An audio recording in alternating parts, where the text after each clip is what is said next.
Ça, c'est la pierre des lépreux.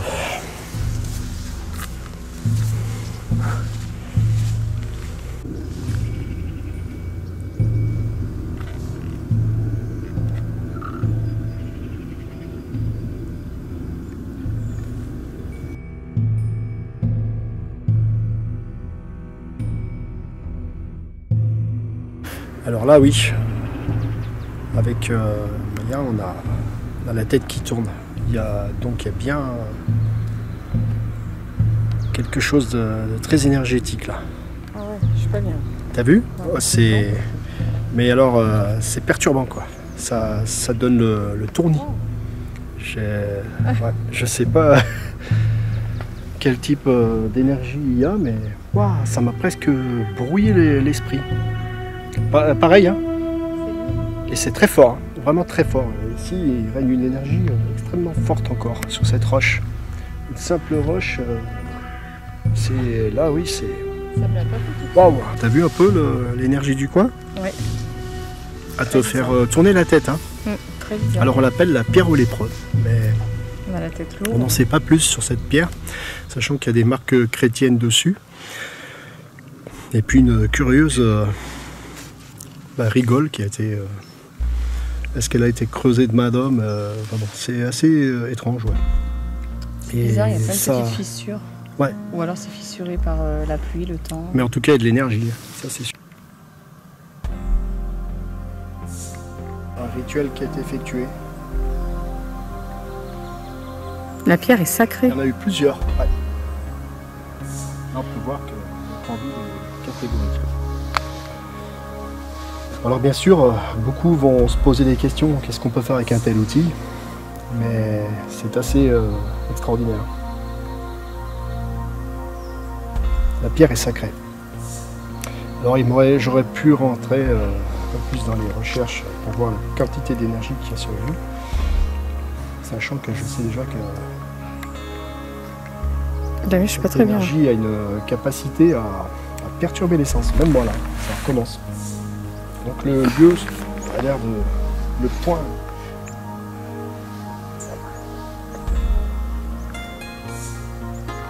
Point ici. Sur le symbole.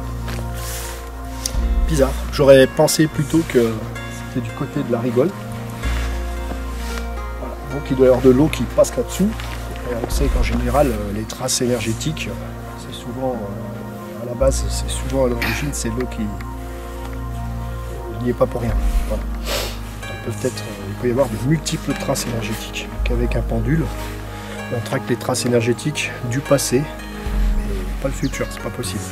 Et il faut faire une convention mentale, et il y a un moyen de formuler les choses pour que ça fonctionne. Je suis encore pas parfaitement au point, mais j'apprends encore.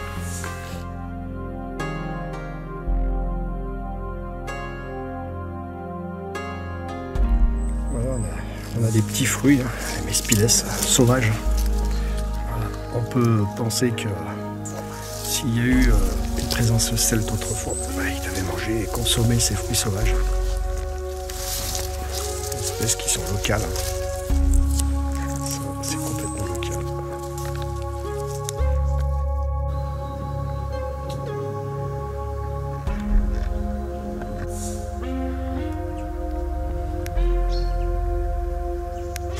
Donc voilà une des nombreuses bornes de ce chemin qui était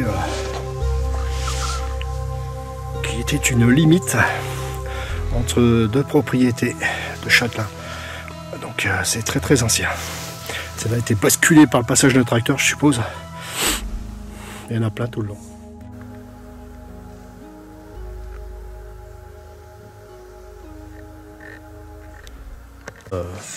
Zone dangereuse. Non mais il tire loin, hein. Il tire pas à côté. Hein. Donc on arrive à la Pyramata et la pente est raide et glissante. Donc fais gaffe. Des petits pas, des petits attention aux chasseurs. Et des bonnes chaussures.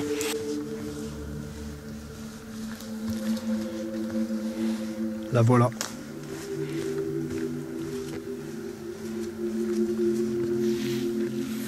la fameuse pierre amata.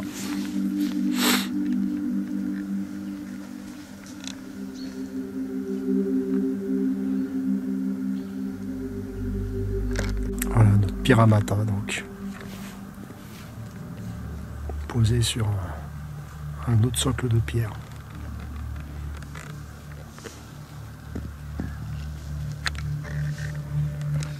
Oui, cette roche a plein de petits cupules.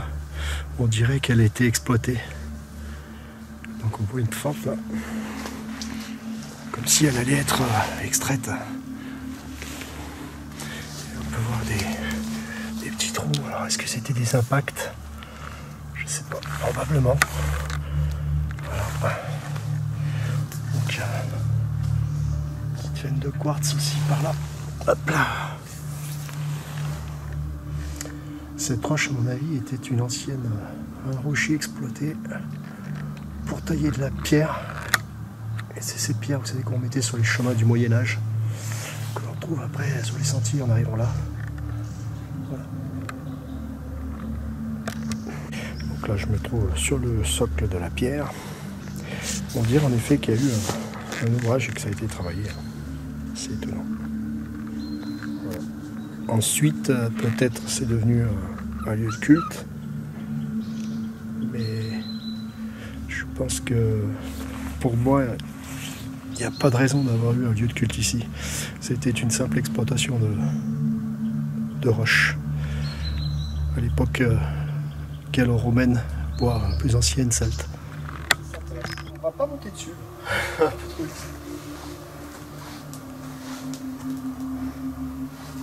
Plus escalader pour voir si il y avait de la cupule. Alors je pense qu'il y aurait des impacts comme des cupules, des petits bassins.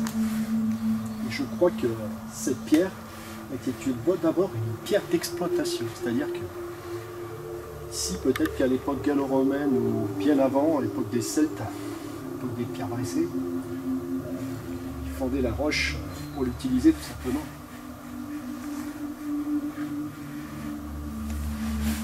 On a un sacré morceau.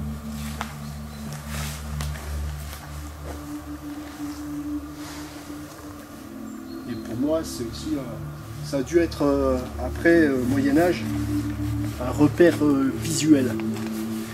Alors dolmen, ça fait penser tout de suite dans la phonétique. Peut-être que les origines celtes il y a des origines celtes dans ce mot-là. Dolmen me fait penser à domaine dans la phonétique. Menhir, ça me fait penser à quelque chose qui mène, mener. Peut-être que les menhirs étaient simplement des marqueurs pour suivre un chemin, et le dolmen représentait un site où vivaient des tribus à l'époque celte ou gallo-romaine.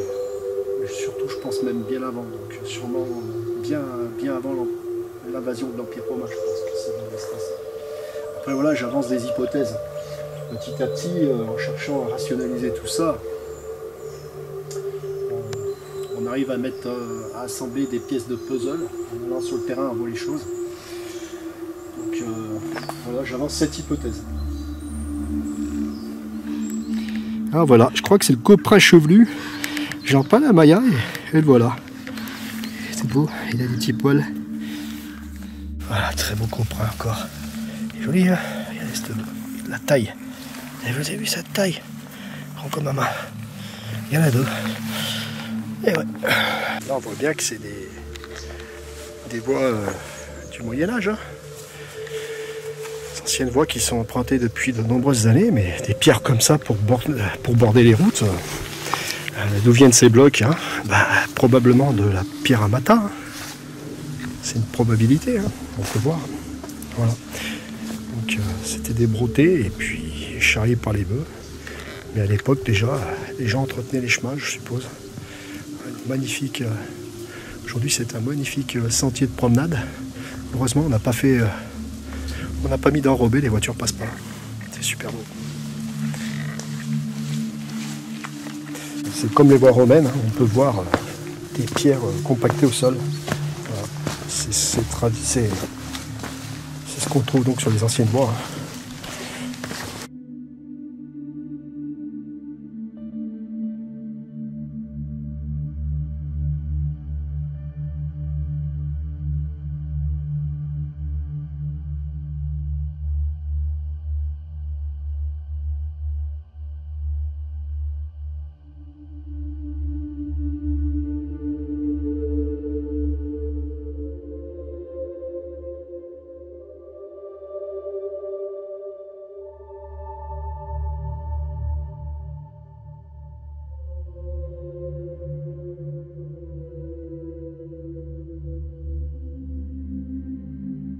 Le fameux cyclamen sauvage.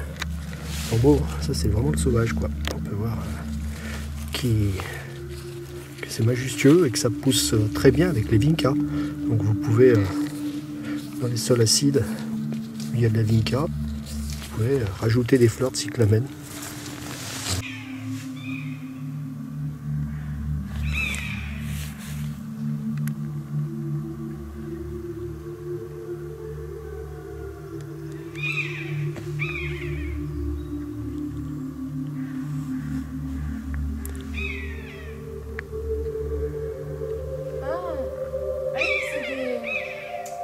C'est des rapaces. Ah, Il y en a 3 au-dessus de nous. Regarde. là. Comment tu les appelles?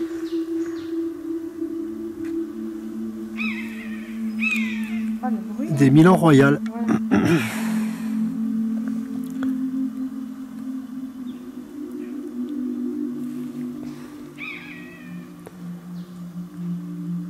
Ils sont juste au-dessus de nous et au-dessus de la pierre. C'est curieux. Hein? Il y en a 4. 4? Ah ouais. Il y en a 4. 1, 2, 3, 4. Oh, il y en a 4. C'est très étrange, franchement.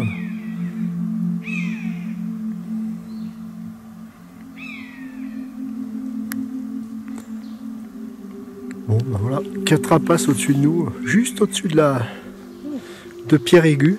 Marrant. Ouais.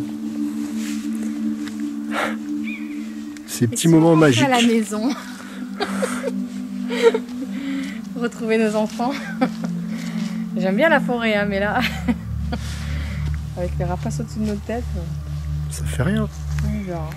Ouais, c'était très étrange. Ils sont restés à tourner au-dessus de nous pendant un moment.